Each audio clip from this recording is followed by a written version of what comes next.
Welcome. Welcome to another episode of The Impact of AI, sponsored by AI Time Journal. Each week, we explore how AI and cognitive technologies impact us daily, both professionally and personally.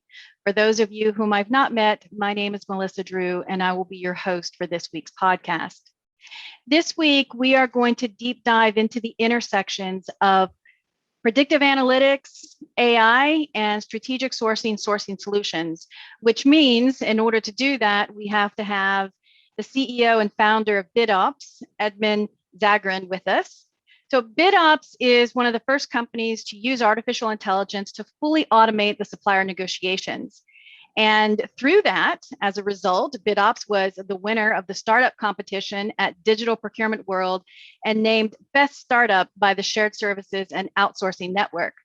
Not only has that occurred, but I just found out before the recording that BidOps is also just won or recognized by Spin Matters as #1 value leader for sourcing solutions. And then finally, Edmund, you are also a part of the Forbes Technology Council, bringing your thought leadership through the Forbes digital network. Welcome. Hey, Melissa, thanks for having me. Absolutely. You know, one of the things that we notice is nobody's journey is ever a direct path nowadays. And what was interesting is that you started your career in philosophy and international affairs, wove your way through the university sector. I think you were part of a debate team or mentored some debaters, and then finally landed in the procurement area, which is where I assume how this fever of trying to fix some of our strategic sourcing solutions, sparked. Love to hear your story. Yeah, well, I would agree with that. I think no one's path is ever exactly straight in terms of the direction. And I started I went to the University of Michigan, and Michigan gave me a great opportunity to get a philosophy degree and to specialize in a study of complex adaptive systems. So I actually investigated the way that digital networks transmit information. I especially studied social movements. I had a great opportunity as a student to actually do research on major social movements, including Occupy Wall Street and the Arab Spring, which had happened at that point, and to see how, especially on Twitter, information moved through networks, and you saw emergent properties of systems, things like contagion, which of course we're all now familiar with from hearing about the global pandemic for the past couple of years. But those properties actually apply to information, how information moves as well.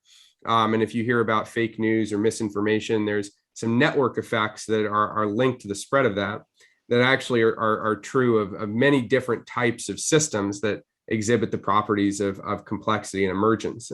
Mm-hmm. So I had the opportunity to research that, was a member of the debate team in college, very passionate about that.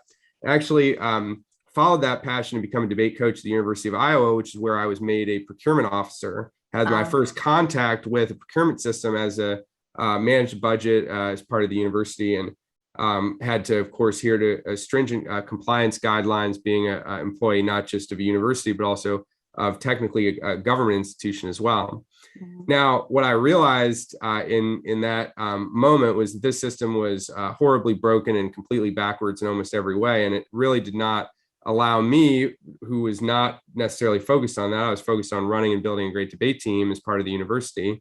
And I was finding myself spending so much time on procurement activities that I became fascinated by this problem statement and began doing research and policy analysis. Eventually, that turned into joining a startup in San Francisco that was focused on data science and managing complex analysis of purchase orders, and really just fell into a passion for the activity. As a consultant, I began working with large health systems and multinationals, really designing multi-phase strategic sourcing processes, complex negotiations, and actually executing reverse auctions.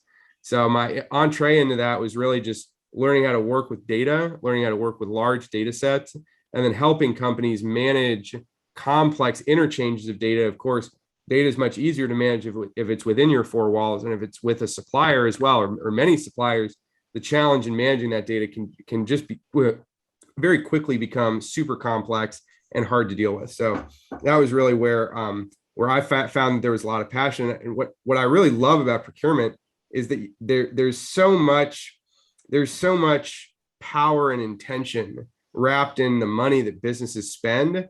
And there's so many ways that affects the world and transforms the world that we live in the built space. So if you look around you right now, any room you're sitting in, everything around you almost has gone through a procurement process at some point.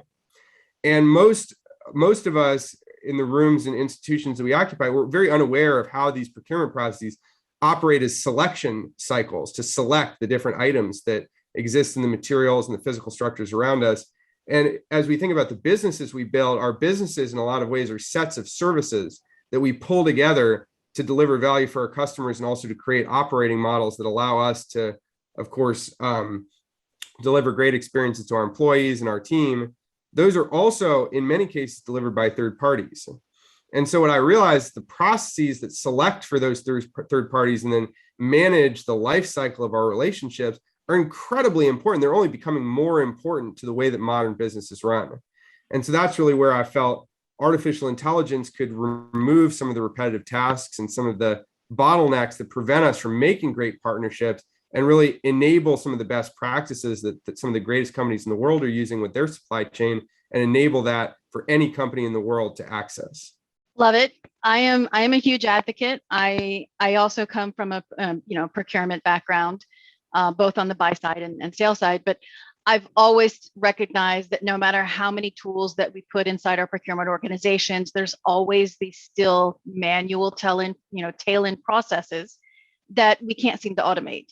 And I'm looking forward to this conversation because I also believe that with the emergence of cognitive and artificial technologies, we're now going to be able to have the ability to plug up those manual pieces, those repetitive tasks, and really free up everybody to be exactly what they should be, strategic, more value-based outcomes, focused on the decisions, not sitting there pushing a button that needs to be pushed every single day, which is where you come in. Yay!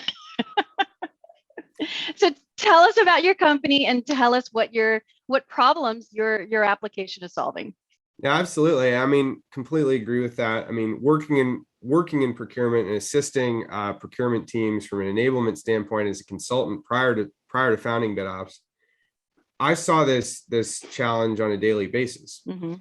I don't really think that, and for the many procurement managers, category managers, procurement operations leaders, and CPOs that are part of our customer network and are just personal friends, I can't count among them a single one that would stand up and say, I enjoy making pivot tables. I enjoy responding to long email chains with multiple versions of the same spreadsheet updated over the course of weeks and months. I cannot count a single person that really enjoys that part of the process. What people do love to do, in my experience, is using data to make decisions, building great supplier relationships, and being a strategic partner to units within their business that are trying to achieve great things. And so to a great extent, we take the objective of procurement technology, of course, to enable high-performing procurement teams. And high-performing procurement teams, in our view, do three things. They influence a ton of spend. They provide a great customer experience, their internal stakeholders and business partners in the different departments. And they make sure that they're optimizing for the best possible outcome for the business while still delivering repeatable cost savings to finance. And if they're able to do that, that's a really world-class. And so customers of BitOps are able to influence more spend. They're able to deliver a great, fast, quick outcome to their stakeholders with a good result. They're able to deliver savings, repeatable cost savings to finance, and they're able to create the best overall outcome for every project they touch. Now, you're probably wondering, well, how is that possible and how does AI play a role in it? So in order to understand this, we have to really we have to go down in the weeds for a second and talk specifics. The number one problem in procurement is there's too much manual data entry. And 90% of the problems in procurement come from poor data quality across the board. Poor data quality when it comes from the quotes, poor data quality when it comes from comparing the specifications and the description, matching the part numbers across different systems, too many systems, data fragmentation, and as a result, poor data quality. And that poor data quality slows down the process at every single step. So what BitOps does is we have a simulator, and this simulator simulates a procurement process before it begins. That activity could be a request for quote. It could be a request for proposals. It could be a negotiation, multi-phase negotiation, very complex negotiation. It could be a very simple negotiation. It could be done by text. It could be done purely quantitatively. It simulates that process before it happens. That simulation creates a idea of where the procurement activity is going to come out. And that can be used to programmatically score and grade the different values that are entered in the database as part of this process. So you can think of procurement as a stream of data that almost works like a game of telephone, and you're handing off, you're kind of whispering the person's ear, they're whispering the next person's ear. And so what ends up happening is you have that process takes a really long time. If you ever played telephone, usually you don't get the same thing at the end as when you started. Yeah. Right. So that's essentially what most corporations are doing with their supply chains. They're playing games of telephone. As a result, they wind up with poor data quality. That's not, by the way, anyone's fault, right? We shouldn't feel guilty or kind of bad about the fact that data quality is so bad. Because you look at the game of telephone, even world-class people, when they play that game, they're not getting the same thing on one end as when they started, right? So that is the intrinsic problem that we're all facing in the procurement supply chain profession. Now, how do we solve it? The simulation is it's able to figure out what is going to be at the end, the last person in the game of telephone, as what the first person said. And by doing that, instead of asking for a quote and ask people to manually type in all of these different form fields, which is a total drag. And by the way, that's a process that doesn't get a whole lot better with software.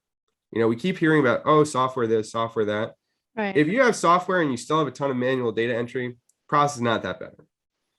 Okay. If you have a process that radically reduces the amount of manual data entry, you're going to wind up with a faster process, better quality data. You're not going to be playing the game of telephone. And at the end of the time, you're going to be able to deliver on high performing procurement. You're going to influence more spend, shorter cycles, repeatable cost savings, better outcomes for the business, and great customer service for your internal stakeholders and business customers. So what BitOps did is with our simulation, we don't just kind of sit back and say, abstract simulation, right? It's an academic thing. No, we enable the simulation to orchestrate a conditionally logical workflow that actually enables you to interact with your suppliers in a repeatable, predictable process. And for that repeatable, predictable process to enable your best supplier interaction, whether it's requesting a quote, finding a price, getting a PO, PR, purchase request, purchase order, doing a supplier management activity, getting a compliance activity. We enable every time you do that, we want it to look more like the best time you ever did it. That's our goal. So we are making your every activity you have with a supplier, it is the optimal or moving towards that optimum interaction with the supplier. Now, how do we do this? We use a framework that is ubiquitous in procurement. It's full. And by the way, we do this when BitOps says this, fully automated. It's built into the system. We call it predictive procurement, right? Predictive procurement orchestration. So we're building where it's not just the simulation, it's actually orchestrating that workflow. And we analogize it to self-driving cars. We want procurement to be in the driver's seat, but not having to touch the steering wheel, right? You're getting that smooth ride. We want software that uses itself more and more and learns from your best people's best practices. And so what that's doing over time is it makes your best interaction for any type of task you have with a supplier, whether it's evaluating a quote, requesting a quote, whatever it is, getting a proposal, to look more and more like the best time that your best person managed that process or interacted with that supplier. And it's self-driving, which means you don't have to intervene in that process except to correct it, but you're aware of it and you still have the ability to grab hold of the driver wheel and turn the car if you don't like where it's headed. But we just believe at the core, deep down, manual data entry and the poor data quality in procurement and the fragmentation of data across different systems is not working. It's not working for major companies. And the biggest companies in the world have this problem. And they've invested hundreds of millions of dollars trying to solve it over the past 20 years. Yeah.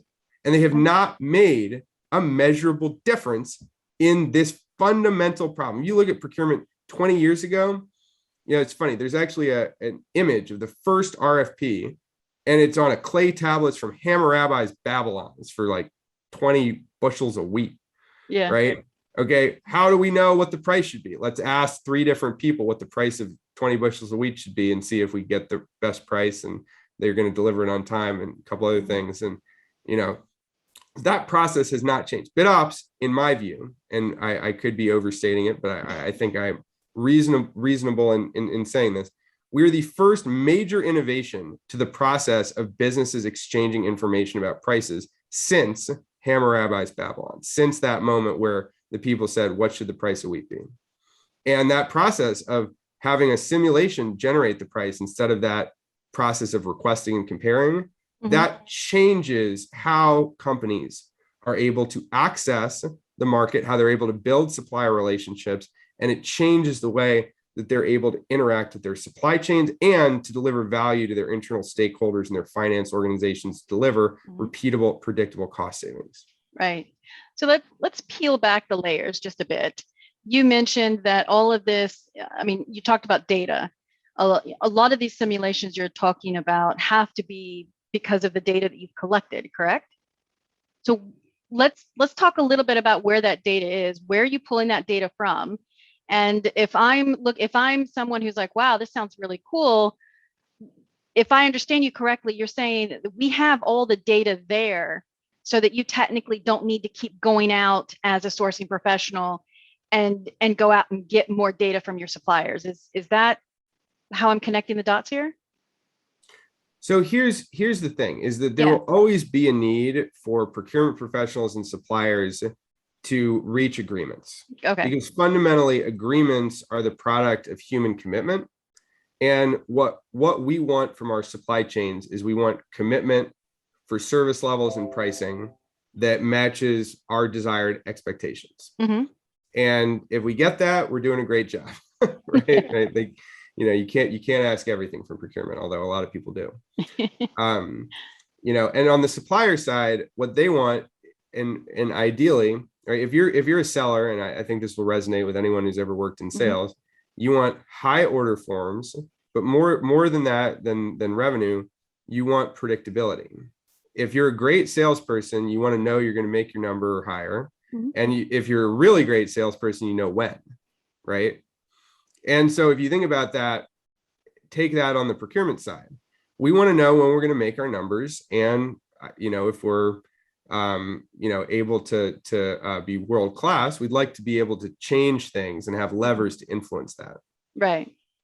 And so it all comes down to that fundamental paradigm: influencing spend, delivering a great customer experience to the internal stakeholder, and managing those activity patterns so that each activity pattern looks more like the best version of what it could be. Right. But peeling back the layers, I'm the first time I'm using your system. I turn on and I utilize the simulator. Where's that data coming from? Is the data already there in the system? Yeah. So let me tell you a little bit about how we got started with BitOps, because I think it'll probably be illustrative. So you'll notice if you look at our corporate history, we were founded in 2017. We didn't really release a product until 2020. We had a couple of people that were doing initial close customers that we did some tests and experiments with in 2019, 2018. But we didn't release our platform until 2020. We released it right in the pandemic. Great time to release a product, right? Yeah. So what were we doing for the first like couple of years, right? We were building the world's largest, richest data set of quotes. Got it. And what we did during that time is we not just built that data set, we also analyzed some really interesting patterns in this data.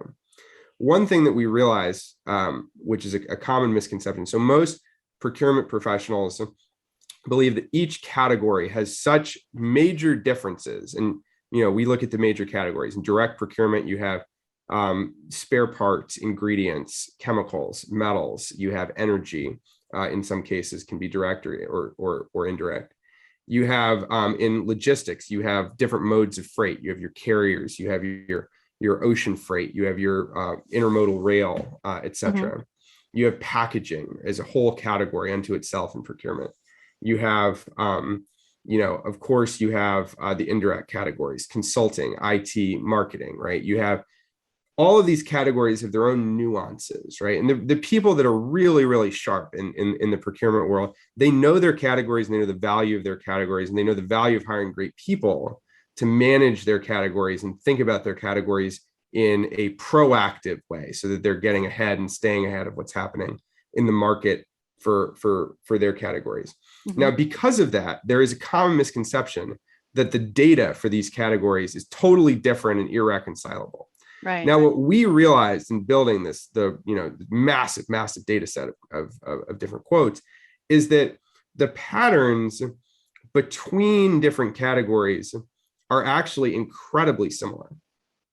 And I'll tell you a pattern that most procurement professionals are aware of to some degree, which is the Pareto pattern, which is that in certain bills of material, 80% of the money is 20% of the line items. Right. That's a very, very common pattern. Right. So that's something they teach procurement professionals when you go for your CPSM or your other professional certifications. They teach you this. This is a pattern to recognize and look for. Why? Because if you can manage a category by only looking at 20%, then you can deliver a huge amount of impact with less effort than you would otherwise. Mm-hmm. And you have a long tail and so on. Well, guess what? That's not the only pattern. There's tons of patterns in this data. And one of the patterns that we recognized was that the number of suppliers that you have for a different transaction actually will deeply influence the price that you could reasonably expect to get. So that's an input that goes into our simulation. So we do, when we were training our machine learning model, we did classic back propagating or retroactive prediction. So we actually went through and said, could you predict a quote? We already knew what the answer was. So it helps us learn if the model is good at predicting. That's very common, by the way. Just for everybody that's listening, that is very common that when these models and predictive analytics are being developed, to use retrospective data, which is what you just highlighted. Mm-hmm. That's exactly right. And what this data did is it allowed us to not only build a great machine learning pipeline in terms of deploying experiments and being able to get kind of rapid iteration, but it allowed us to really look and build a category agnostic model. And the reason a category agnostic model is so important is that it can simulate the effects of competition on the price of any item in any bill of materials or in indirect categories, any rate card or any anything with a unit of measure. It can simulate that effective competition. And as a result, it's a very powerful model when you're bringing together your data across your procurement purchasing, and you want to do things like do all your KPI tracking. You want to track your purchase price variance. You want to see, okay, I'm using bid ops, but kind of what am I getting? How is it moving the needle on some of these key numbers? Mm-hmm. You're able to see that in real time. And you're also able to baseline at the item level every category. So item level, supplier level, category level, project level. And that's, by the way, you need to do that if you're going to be able to ask the question of your data, is this the best possible version of this transaction? A question a lot of procurement people ask by saying, am I leaving money on the table when I talk to a supplier? Am I leaving value on the table when I'm running a process? So this helps you make sure that at very least, you're able to scale the best version of every transaction and harness the wisdom of crowds from your best people who are managing those categories across your procurement organization. As you've built up this data and you've looked at, by looking at retrospective data, you're helping to validate, because we all talk about, okay, we've got a lot of data, we're looking at from multiple sources, making sure that there's no bias, making sure that it's trustworthy. And what I hear from you is that validation that, yes, we have gone back really for the last 3 years and took a deep dive to make sure and validate that as we run through these simulations and these scenarios, we are getting the outcomes that we expect, and you're able to explain where the data is coming from and how you got to that decision. So that's really good. I appreciate you being transparent with that. But now let's move a little further, where now the system's out, it's running. The governance model that you have around your data, are you also constantly looking at tweaking those models or adjusting the models or adjusting the data so that the results are consistent with the more and more, customers that are using them? Yeah, I mean, we always have to be continuously improving, right? Mm-hmm. I mean, there's no you can't even rest for a second in this business, right? The world moves very fast, and the technology stack is always continuously changing. Mm-hmm. And we're very hungry for that, because what's happened now is the ability to bring in third-party firmographic data into the model at the supplier level. So we not only do we produce a lot of data, and of course we help customers make sense of their own data that they already have sitting around oftentimes different disconnected systems. We also buy a lot of data. So we buy data on our suppliers, and we have a vast tens of thousands, hundreds of thousands supplier network globally, in concentrated in North America, Europe, Asia Pacific. We have some coverage in Africa and the Middle East, and we have a lot of coverage in Latin America as well. Not so much in Antarctica or other places, but what we realize is that these suppliers, what our customers want to know about them is they typically like to know when they were founded, the revenue they did last year, the kind of information about their credit worthiness or their financial risk, and they also like to know their cybersecurity risk, kind of what systems are they using, all of that stuff. All of that data can be bought from third parties that have validated, gone through that validation step. So what we do is we're taking that data in, we're developing now correlations between supplier attributes and price predictions. So we have the largest data set, not just of historical quotes, we have the largest data set of price predictions, which is by itself like kind of an interesting thing, because price predictions, by the way, they're not always correct. And anyone who thinks that they are has never read a weather report, right? You read a weather report, weather report's going to tell you if it might rain tomorrow, and if it's 90%, you probably bring an umbrella, and if it's 60%, you probably ignore it. Yeah. Right. So what we know about the price predictions in bid ops, and this is kind of what we go into active learning and how it continuously refines itself, is many of bid ops customers use an optimized procurement process. I mentioned this kind of fundamental transformation of procurement. So it used to be that you would ask for a price. Using bid ops, your AI is suggesting the price for both parties, and you agree on that. We actually get to see what the supplier quoted. So we actually know whether or not the prediction was correct because it's rendered as a suggestion within our workflow. And if the supplier accepts the suggestion, then it's like, okay, good job, model. You did it right? You got the suggestion right. Supplier actually accepted it. And if they say, no way, Jose, that price is way off, here's what it actually is, and here's our quote, and take it or leave it, then the model is like, oh, okay, I can improve, right? You've now got a new data point. That item level is actually back propagated in the model, and that model becomes much smarter from every time the supplier is interacting with the price suggestion. But so it's a recommender system that becomes smarter based on the acceptance, like all recommender systems do, like your recommender system in Netflix or Amazon or any of these other systems. A recommender system is a way of it's a user experience for deploying the results of this kind of set of predictions historically. What I also believe I'm understanding is that it also acts as a level of indices. So, for example, if I'm out there, buying paper is one of those commodities that it fluctuates. You've got, 4 paper companies out there, and if 3 of those 4 paper companies decide to increase the rate, then everybody, in that paper industry is increasing their rates based on those 4 original manufacturers. So what I like about what I'm hearing is if I'm out there using this tool, I'm going to have that information there for me. I don't have to go find it. I don't have to ask the paper company to give me a confirmation that the, piece of paper that says, yes, we really are, increasing the rates. And by the way, so the other, I think what I'm hearing is it's more of the information's coming to me. I'm not having to pull teeth to go get it.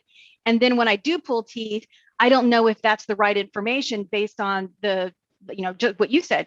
You pushed this out in the middle of COVID. I'm sure pricing last year was completely different than, where it was 2 years from now or where it's going to be, 2 years ago. So I love what I'm hearing. And am I understanding this correctly?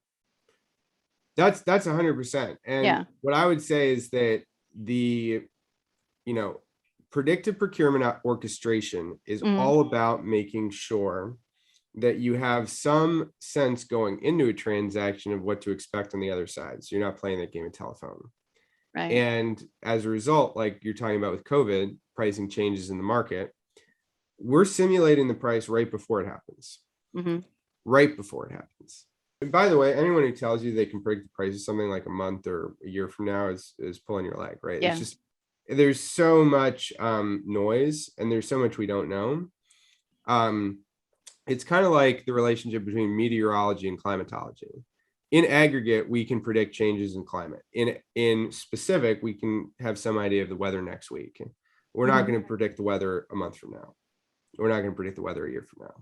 We might have some sense of what forces in the climate are doing, but those forces actually have no relationship to the weather on a given day of the year, which is one of the interesting things when you look at large data sets. You see that specific examples, which are of course for us easier to make stories out of, are not very rarely are they representative of a specific interaction pattern or pattern within the data. The other thing I'd say is that you think about, the way that, procurement kind of has been done. And I'd go to your paper example, right? You talk about, okay, we have paper, we're buying paper. We've got some original manufacturers that have changed the price or they've changed their configuration. Now, here's what I'll tell you is that contrary to most people's perception, so most people have the perception, oh, it's something crazy happening in the market. As a result, the price has changed. I want to actually challenge that for a second because our data has shown that's not true. Now, here's why. If you think about it, the product of paper next month and the product of paper next year and the product of paper for 3 years are totally different products. They're totally unrelated. And the reason is that as a supplier, if I know that I have stable sales for 3 years, I can commit production and I can commit volume in a way that I can't for an order that's going to be a one-time thing that's coming next month. And so what procurement is able to do when it's really high performing, and I mentioned, right, repeatable cost savings, great customer experience, able to deliver projects on time, et cetera. What procurement is able to do for its suppliers is it's able to make a repeatable exchange. And that exchange is for the value of predictability in exchange for cost savings. And scaled up, what that means is that the market forces of these original manufacturers shutting down production or raising their prices actually has very little effect when you introduce the game changer of predictable, repeatable orders. What you're able to do by aggregating and leveraging buying power at scale, the market forces in our experience. And by the way, it's funny, a lot of our customers have analysts that will put in predictions for how much money these sourcing cycles are going to save. Not a one has ever been right when it comes to bid ops, right? We save companies like millions or tens of millions of dollars in just a few months, and we don't have to integrate. We don't have to get spun up. We're not like have to connect to the ERP. We save millions or tens of millions of dollars in just a few months just by running these orchestrated autonomous cycles. And those cycles are based off of this model, this simulation, this price prediction. And as you might guess, there are people that will say, oh, we'll have an analyst analyze the market and guess what the price is, and we'll compare it with bid ops. And not a one has never been correct. And the reason is because market forces do not affect the negotiating power of suppliers anywhere close to what you've heard or been told. Say that again. So think about it. Let's imagine I'm buying something from you, and I'm going to give you 3 options for how I'm going to buy it. I buy it once from you at $100. I'm going to buy it every month from you at $100 every month. I'll guarantee that up front. I'm only going to pay you each time I buy it though. And I'm going to buy it for the next 3 years for $100 every month. And I'm going to guarantee that. Now, if the market for your thing is like, you're only making like, say, a 5% margin today.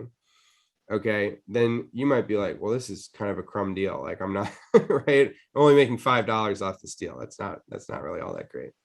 But if you're able to go to your suppliers and say, hey, I got 3 years of orders for this thing, I need you to get the price down. And by the way, I'm willing to guarantee that. Then their suppliers are often able to say, wow, okay, we're able to guarantee that too. So it allows your suppliers to reduce their costs by introducing predictability down the chain. And the other thing that it's able to do is it fundamentally allows you to access a different class of product. Because the product of this thing tomorrow or this thing next month versus this thing over a 3-year period, 2 totally different products. Easy to get confused because it's the same thing. They're 2 totally different products because predictability itself is a feature of the product. Right. If that makes sense. Yeah. Let me ask this question. So I've gone through your tool. I've got my simulation. I use that to make my decision. I'm going to go with this vendor.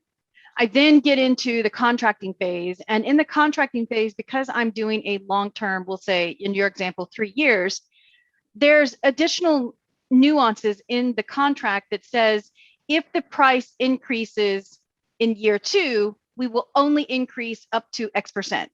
If for some reason we, come back and we want to increase the price in year 3, we can only increase X%. So your tool, does it capture those nuances after the point of the award during the negotiations when that final agreement is assigned? Because I would think that that's now additional variables that could be applied into your models. Melissa, let me tell you something. BidOps is the most sophisticated procurement tool on the market. So not only does it capture, not only does it capture things like markup in the second year of the contract, it captures Incoterms, shipping and logistics charges. It captures surcharges from fuel if the price of fuel goes up. Awesome. It captures, you can do variable milestone-based costing. You can do market baskets. You can do markup discounts. You can do any type of costing that would happen in these types of negotiations. You can do in BidOps. And let me tell you something else, which is we often hear from people, okay, well, we do a lot of indirect services. It's much more about the relationship. It's not really about price. So how valuable is predictive pricing to the relationship? And from our perspective, if predictive pricing is not valuable to the relationship, that's all the more reason to automate it, right? If it's really not valuable, then why are you spending valuable hours of your team's time making sure that it's aligned? And if it is valuable, then let's make sure it's done in an intelligent, orchestrated, autonomous way that harnesses best practices to deliver a great outcome. And a lot of times you'll hear people say, well, okay, it's really about the relationship. We have to sit down and hash it out. Amazing. Why let a spreadsheet and a long email chain get in the way of that great conversation that you're going to have with your supplier? Why not make it about relationship building and strategic partnerships and, what we can do together down the road, and not have them spending time filling out form fields in a spreadsheet, which, let me tell you, can delay and even damage the conclusion of a productive supplier agreement. Right. I think it's easy to connect the dots that if I'm not having to constantly go out there and get the data, because I think, I'm always advocating that data is the heart of the organization. And without the data, there's so many things that we can't do. Yeah. I mean, I think just to keep it simple, it's about the 3 Ps of predictive procurement. Predict, prioritize, produce. You got to have some sense of what the target is and how to measure success. You got to prioritize based on business impact and those 3 things, right? How to deliver great outcome to the business, repeatable, predictable cost savings, and making sure we're getting the right stuff at the right price for the right person, right? And we got to produce. We have to deliver. It's not just about, yes, data is the heart of everything, the heart of the business, but if it doesn't produce business results, it probably shouldn't be at the top of the list, right? We have to deliver great business results. And now more than ever, procurement is on the front lines. So we're all have seen the supply chain chaos over the past few years. It's affecting every industry. And procurement has a unique opportunity, in my mind, through technology to become a strategic weapon for any business that has a high-performing procurement team. Procurement is going to become part of the operating model of that company. And so I really believe that the future of procurement is upon us.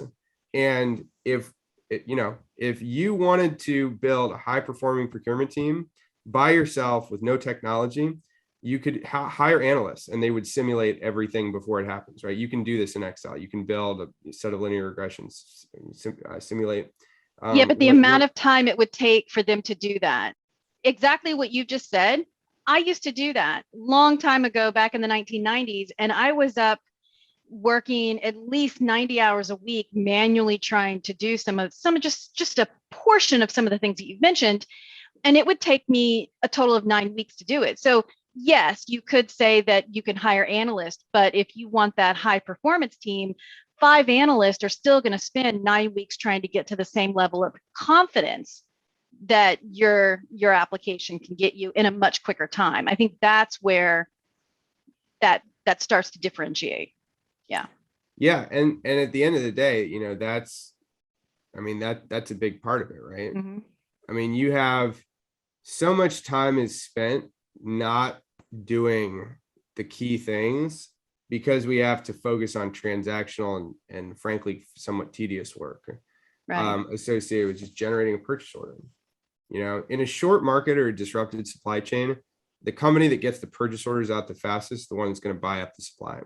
mm-hmm. You get microchips, company that prepaid, you know, scooped up all the microchips out there and put the other auto companies out of business, right?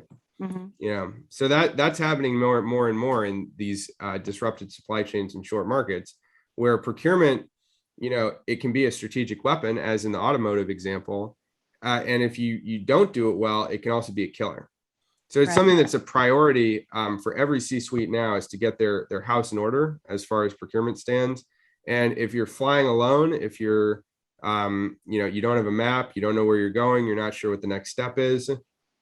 We have a ton of resources and white papers on our website, different case studies, different categories, different industries, specific examples of how people have used this predictive procurement orchestration to predict, prioritize, and produce great results. And it's something that we're frequently talking about as a trusted advisor to our core customers. So if that's something that interests you, my advice to any procurement or supply chain professional listening is to do your own research. You know, don't take anything I've said at face value. Of course, Mm-hmm. examine the facts, but to try experimenting with technology.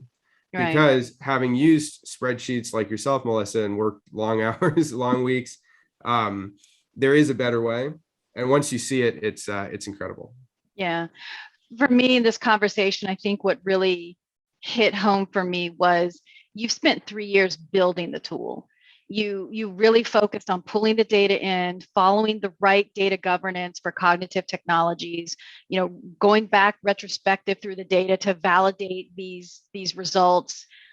Because a lot of times when we talk about AI, it's automatically, is this trustworthy? Are the decisions that being made from your tool at a level of confidence that me as the user is going to believe today, tomorrow, and a month from now when I use the tool? So for me, this conversation, I think, really highlighted the amount of time and effort that you and your company have put together in the last 3 or 4 years before you even brought it to the market. And I think that's another, I think, a strength of behind the story. It makes, I think anybody listening to this would feel much more comfortable now about your tool if maybe they had some reservations early on. Well, Melissa, I appreciate that. I appreciate Yeah. the questions you've asked, and it's been a fun conversation. Yeah, thanks. Do you have any other words of wisdom as we wrap up? I would just say, you know, and this is not, by the way, a particularly original insight, but it's something I do love to share. Yeah. Just because something's been done some way for a long time doesn't mean that's the right way to do it. There's a lot of things there are a lot of things that are long-standing mistakes reinforced by repetition that are simply suboptimal, inefficient, or broken processes as far as delivering on the results that we all want. So, you know, if you're not iterating, if you're not challenging yourself, if you're not challenging your team to go out and find better ways of doing business, it's a fast-paced world out there, and you might get eaten alive. So keep changing, keep experimenting, keep trying, keep testing. Perfect. All right, lovely. Thank you very much for your time today. I really appreciate it. Thanks, Melissa.